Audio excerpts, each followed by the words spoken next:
Hello friends, welcome to Chennai சமையல். நம்ம இன்றைக்கி பார்த்தீங்கன்னா கேரளா ஸ்டைல் பழம் பூரி இல்லைனா பழம் பஜ்ஜின்னு கூட சொல்லலாம். இது எப்படி செய்யுதுன்னு பார்க்க போகிறோம். இதுக்கு தேவையான பொருள்லாம் கீழே டிஸ்கிரிப்ஷன் பாக்ஸில் போட்டிருக்கேன். வாங்க நம்ம வீடியோக்குள்ளே போகலாம்.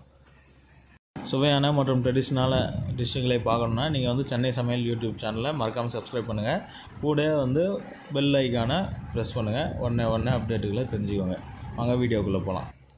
முதல்ல பார்த்திங்கன்னா ஒரு கடை எடுத்துக்கோங்க. அதில் வந்து 1.5 கப்பு வந்து மைதா மாவு போட்டுக்கலாம் ஒரு பேஷனில். அது கூட வந்து முட்டை ஒன்று இது பண்ணிக்கோங்க. முட்டை வந்து உங்களுக்கு சாஃப்ட்னஸ் கொடுக்கும். அதுக்காக முட்டை நான் ஆட் பண்ணியிருக்கேன். கொஞ்சோண்டு உப்பு போட்டுக்கோங்க, ஒரு பிஞ்சு வந்து சோடா மாவு போட்டுக்கோங்க. போட்டு நல்லா மிக்ஸ் பண்ணிக்கோங்க. இது சும்மா இப்போ ட்ரையாக தண்ணி ஊற்றாமல் இந்த முட்டையை மட்டும் நீங்கள் மிக்ஸ் பண்ணி வச்சுக்கோங்க இந்த மாதிரி. இதுக்கப்புறமா வந்து 1 கப்பு வந்து சீனி போட்டுக்கோங்க. சீனி 1 கப்பு, 1.5 கப்பு மைதா மாவுக்கு 1 கப்பு சீனி போட்டுருங்க. போட்டு நல்லா இப்போயும் வந்து நல்லா ட்ரையாக மிக்ஸ் பண்ணி தண்ணி வந்து நீங்கள் கொஞ்சம் கொஞ்சமாக ஊற்றி நீங்கள் பிசைஞ்சுக்கோங்க. இது வந்து அந்த பஜ்ஜி மாவு கன்சிஸ்டன்சி வரணும். பஜ்ஜி போட்டு எடுப்பீங்க பார்த்தீங்களா, அதே மாதிரியே தான் இது. நீங்கள் வந்து நேந்திரம் பழம் போட்டு செய்ய போகிறீங்க. தண்ணி வந்து கொஞ்சம் கொஞ்சமாக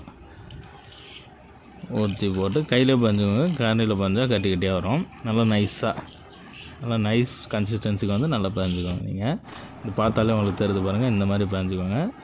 திக்னஸும் வந்து ஓரளவுக்கு இருக்கட்டும், உங்களுக்கு மாவு ஒட்டுற மாதிரி இருக்கட்டும். இது வந்து கேரளாவில் ரொம்ப ஃபேமஸான டிஷ். இது பார்த்திங்கன்னா மாவு ரெடி ஆகிடுச்சு. இப்போ வந்து பேன் வந்து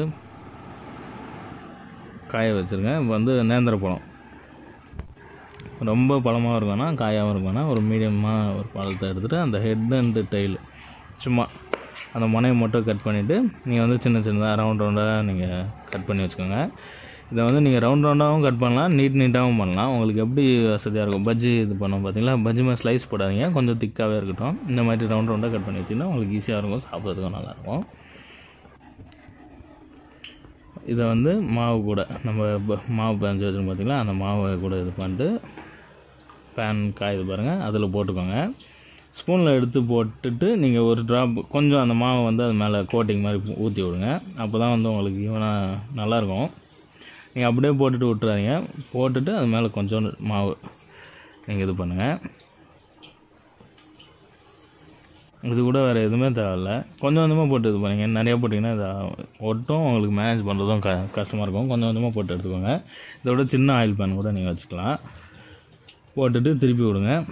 திருப்பி விட்டிங்கன்னா நல்லா வெந்து வந்துடும். இந்த மாவு வந்து கலர் வந்து ப்ரௌன் கலரில் இந்த மாதிரி கலரில் சேஞ்ச் ஆனாலே உங்களுக்கு வந்து பழம் பூரி நம்ம பழம் பஜ்ஜின்னு இது பண்ணலாம். அது வந்து ரெடி ஆகிடும் உங்களுக்கு.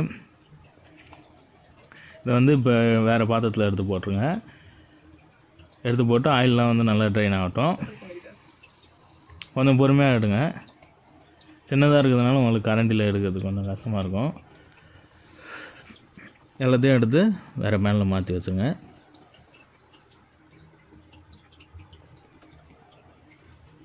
மைதா மாவு வந்து ஹெல்த்துக்கு நல்லது. இந்த மாதிரி எப்போயாவது நீங்கள் வந்து சாப்பிட்றதா தான் நீங்கள் மைதா மாவு தாராளமாக யூஸ் பண்ணி சாப்பிட்லாம். இது வந்து ஆயில் வந்து ஃபுல்லாக ட்ரைன் பண்ணுங்க. இப்போ வந்து பிச்சு பாருங்கள், நல்லா சூப்பராக தெரிது பாருங்கள். அந்த பழம் வந்து நல்லா வெந்திருக்கு. இது வந்து செம்ம டேஸ்ட்டாக இருக்கும். குழந்தைங்களாம் விரும்பி சாப்பிடுவாங்க. எல்லாம் ட்ரை பண்ணி பார்த்துட்டு நீங்கள் சொல்லுங்கள். தேங்க்ஸ்.